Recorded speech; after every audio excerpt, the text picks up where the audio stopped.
আসসালামু আলাইকুম রহমতুল্লাহ। তো আমরা আজকে 16তম অধ্যায়ের কিছু এমসিকিউ নিয়ে আলোচনা করব। এই জন্য তার পূর্বে আমাদের কিছু সূত্র লাগবে।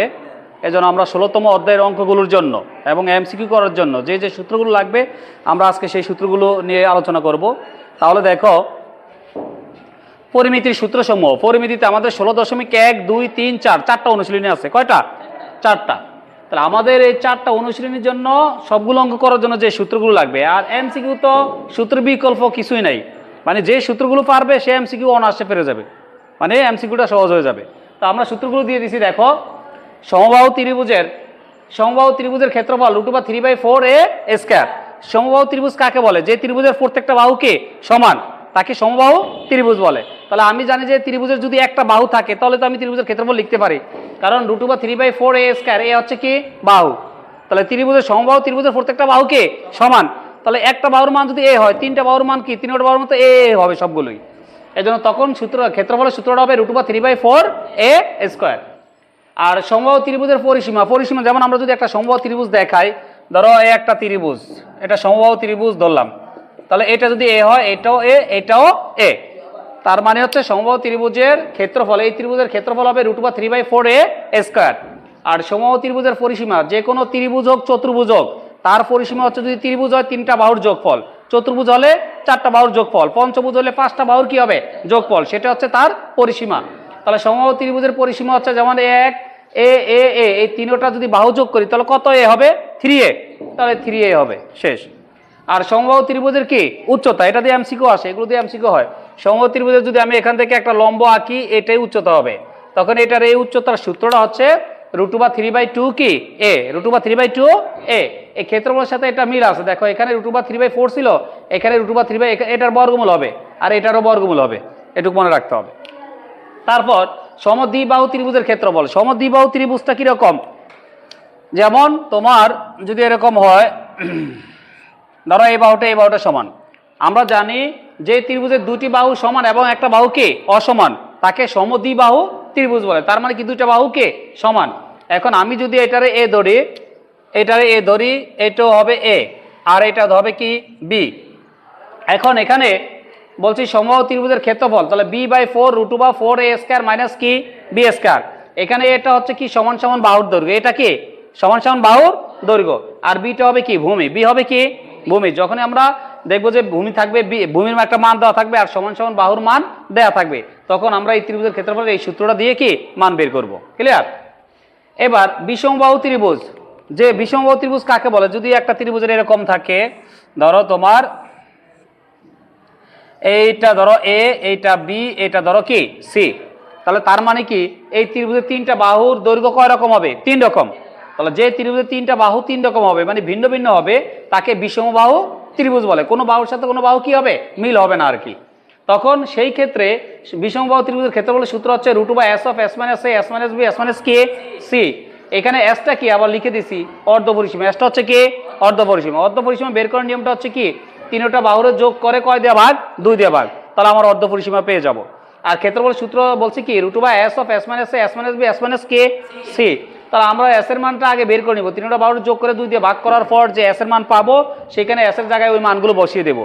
আর এ বি সি বলতে ওই 3টা বাহুর কি হবে? মান বসিয়ে দেবো, তাহলে আমাদের ক্ষেত্রফল কি বের হয়ে আসবে। ক্লিয়ার? তারপর আমাদের আছে সামুদ্রিকের ক্ষেত্রফল। সামুদ্রিকের ক্ষেত্রফলের সূত্র কি? ভূমি গুণ উচ্চতা, ভূমি গুণ কে উচ্চতা। তারপর রম্বসের ক্ষেত্রফল হাফ ইন্টু কে কর্ণদ্বয়ের গুণফল। তো আমাদের আরো কিছু সূত্র আছে, তাহলে সেগুলো দেখো। তাহলে 8 পর্যন্ত গেল এখানে, না?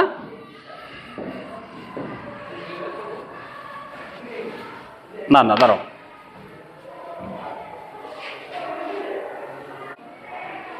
আচ্ছা, তাহলে 8টা তো আমরা লিখছিলাম, এবার 9 থেকে দেখো। তাহলে 9 নাম্বার, বর্গের ক্ষেত্রফল হচ্ছে এক বাহুর দৈর্ঘ্য কি হোল স্কয়ার। বর্গের তো 4টা বাহু সমান, যে কোনো একটা বাহুর দৈর্ঘ্য লিখার পর হোল স্কয়ার দিলে আমরা বর্গের ক্ষেত্রফল কি পেয়ে যাব। এবার বর্গের পরিসীমা, আমি আগেই বলছি যে কোনো ত্রিভুজ চতুর্ভুজ পঞ্চভুজ যাই হোক, পরিসীমা মানে 4টা বাহুর যোগফল। চতুর্ভুজ হলে কি 4টা বাহুর কি যোগফল। যেহেতু এটা বর্গ, তাহলে বর্গের তো 4টা বাহুই সমান, তাহলে একটা বাহু যদি এ ধরি, তাহলে 4 পাশে 4টা বাহু যোগ করলে কি 4a হবে। তাহলে বর্গের পরিসীমা হবে কি 4a, এখানে এ বাহু। আর বর্গের কর্ণের দৈর্ঘ্য √2a, এটা হচ্ছে কি বাহু, এটা মুখস্থ করে নিবা, এটা আরো ব্যাখ্যাও আছে, আপাতত সূত্রটা মুখস্থ করে নাও। আয়তক্ষেত্রের ক্ষেত্রফলের সূত্র কি 2 ইন্টু দৈর্ঘ্য গুণ প্রস্থ। এই যে এখানে মিস্টেক আছে, তো আয়তক্ষেত্রের ক্ষেত্রফল হচ্ছে শুধু দৈর্ঘ্য গুণ প্রস্থ, তাই না? আয়তক্ষেত্রের ক্ষেত্রফল হচ্ছে দৈর্ঘ্য গুণ প্রস্থ, আর আয়তক্ষেত্রের পরিসীমা হচ্ছে 2 ইন্টু দৈর্ঘ্য যোগ প্রস্থ। আয়তক্ষেত্রের কর্ণের দৈর্ঘ্য √, দৈর্ঘ্য স্কয়ার প্লাস কে প্রস্থ স্কয়ার। ট্রাপিজিয়ামের ক্ষেত্রফল 2 ইন্টু সমান্তরাল বাহুদ্বয়ের যোগফল ইন্টু কে উচ্চতা। আর বৃত্তের চাপ এস, বৃত্তের যে কোনো একটা অংশের চাপের মান হচ্ছে এস এর সূত্র হচ্ছে কি পাই আর থিটা বাই 100 কে 80 ডিগ্রি। আর বৃত্তের ক্ষেত্রফল হচ্ছে কি পাই আর স্কয়ার। আরো কিছু সূত্র আছে আমি দিতেছি, দেখো।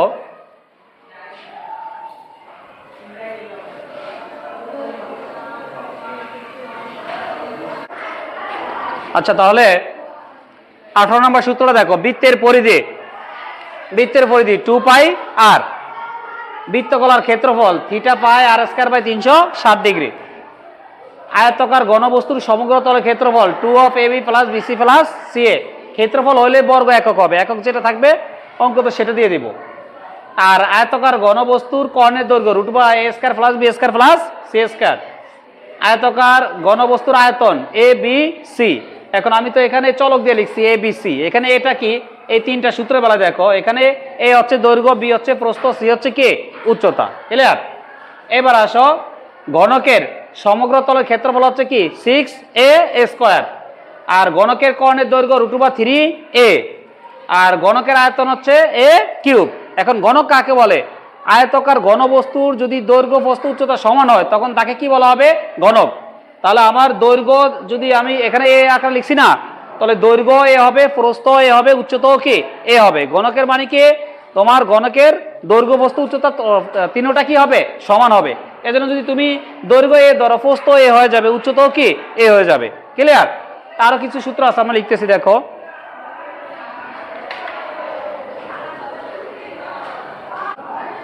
আচ্ছা, তাহলে আমার আরো তিনটা সূত্র লাগবে, দেখো।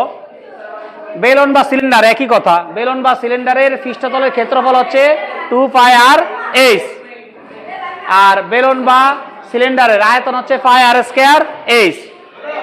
আর বেলনের সমগ্র তলের ক্ষেত্রফল 2 পাই আর অফ আর প্লাস এইচ। আচ্ছা, এখানে আর হচ্ছে কি ব্যাসার্ধ, এইচ হচ্ছে কি উচ্চতা, আর পাই হচ্ছে একটা ধ্রুবক সংখ্যা, পায়ের মান হচ্ছে 3.1416। তবে আমাদের পরিমিতির এই তো 28টা সূত্র, আমরা পরিমিতির অঙ্কগুলো করতে হলে এই সূত্রগুলো যে পারো তাহলে তোমার এমসিকিউ হয়ে যাবে। এমসিকিউ সম্পূর্ণ ডিপেন্ড করে এই সূত্রের উপর। যদি সূত্র ভালো পারো তাহলে এমসিকিউ হয়ে যাবে। এই জন্য আমাদের পরিমিতি অঙ্ক করার পূর্বে আমরা এই সূত্রগুলো আগে আয়ত্ত করে নিব এবং একাধিকবার প্র্যাকটিস করব, ঠিক আছে? তো আজকে এই পর্যন্ত রাখলাম, পরবর্তীতে দেখা হবে এই অধ্যায়ের এমসিকিউ নিয়ে। আল্লাহ হাফেজ।